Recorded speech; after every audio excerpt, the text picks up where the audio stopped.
लड़की जिसकी उम्र 14 साल होती है, वो अपनी 6 साल की बहन को स्कूल से वापस लेकर घर को आ रही होती है कि तभी 2 गार्ड जिनकी उम्र 50 साल के आसपास होती है, उन दोनों की नज़र उस 14 साल की लड़की पर पड़ती है।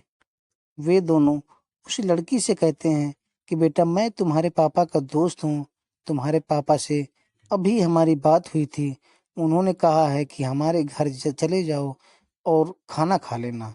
अब उस छोटी सी बच्ची को दोस्तों छल कपट कहाँ आता था।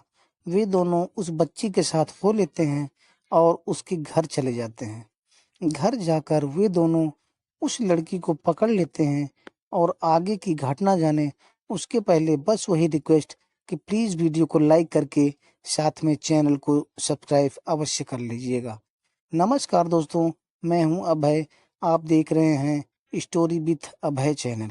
साथियों, ये जो घटना है ये उत्तर प्रदेश के आगरा की है, जहां पर एक थाना पड़ता है सिकंदरा। दोस्तों, जब ये दोनों गार्ड उस 14 साल की लड़की को पकड़ लेते हैं तो वह अपना विरोध उनसे करने लगती है। और वे दोनों, आपको बता दें दोस्तों, कि सगे भाई होते हैं जो गार्ड की नौकरी कर रहे होते हैं। उस लड़की से वो दोनों रेप करने लगते हैं। जरा सोच कर देखिए कि 6 साल की बच्ची अपनी बड़ी बहन के साथ रेप होता देख रही थी। वो ज्यादा कुछ समझ नहीं पा रही थी, लेकिन क्योंकि उसकी बहन रो रही होती है इसीलिए वो भी रोने लगती है। और तभी इस बच्ची की माँ वहां आ जाती है और जब वह यह सब देखती है तो उसके पैरों तले जमीन खिसक जाती है। और उसके चीखने और चिल्लाने से आसपास के लोग भी इकट्ठा हो जाते हैं और वे उन दोनों की जमकर पिटाई करते हैं। और पिटाई करने के बाद उन दोनों को पुलिस के हवाले कर दिया जाता है। दोस्तों, उसके बाद इन्हीं का एक पड़ोसी होता है जो प्रॉपर्टी डीलिंग का काम करता है।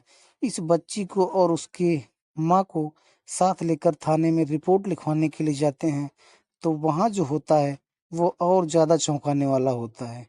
वहाँ जो व्यक्ति, वो प्रॉपर्टी डीलर होता है, वो जब थाने में पहुँचता है तो पुलिस वालों को सारी बात वो बता रहा होता है कि तभी एक पुलिस वाला उनको धमकाते हुए कहता है कि तुम ज़्यादा नेतागिरी मत करो, ये सब बंद कर दो। उसके बाद वो बच्ची की माँ से कहता है कि तुम लोग यहाँ से चले जाओ, तुम्हारी रिपोर्ट जो है वो लिख ली जाएगी। दोस्तों, उसके बाद काफ़ी दबाव के बाद वहाँ पर रिपोर्ट लिखी जाती है और उसके बाद उस बच्ची की जांच की जाती है अस्पताल ले जा कर के, जहाँ पर अस्पताल में भी काफ़ी उसको परेशानी का सामना करना पड़ता है। शाम को 6 बजे वो अस्पताल जाते हैं, लेकिन वहाँ पर डॉक्टर नहीं होते हैं, तो उसकी वजह से रात के 12 बजे तक उनका सैंपल लिया जाता है और उसके बाद रेप की पुष्टि होती है। शर्म की बात होती है कि जिस अस्पताल में वो गए होते हैं वहाँ का स्टाफ भी उनके साथ अच्छा व्यवहार नहीं करता है। वहाँ पर डॉक्टर नहीं होते हैं और उनकी जो जांच होती है उसके लिए उस माँ से 300 रुपये वसूले जाते हैं। और उस बच्ची को जो दर्द से कराह रही होती है उसको यूरिन करने के लिए भी नहीं जाने दिया जाता है।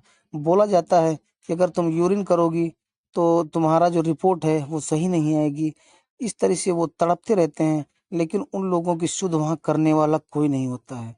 दोस्तों, कैसे भी करके 12 बजे तक उनका ये काम कंप्लीट होता है, यानी कि उसकी रिपोर्ट मिलती है और उसके बाद रेप की पुष्टि होती है। उसके बाद उन दोनों आरोपियों पर पॉस्को एक्ट की धारा लगाई जाती है और उसके बाद दोस्तों उनको जेल के अंदर डाल दिया जाता है।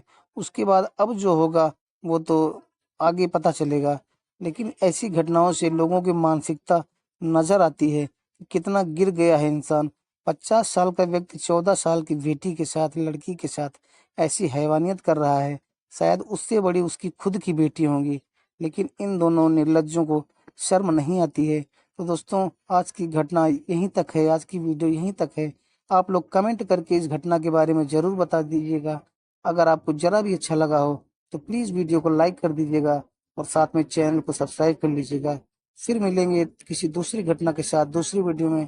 तब तक के लिए नमस्कार, जय हिंद।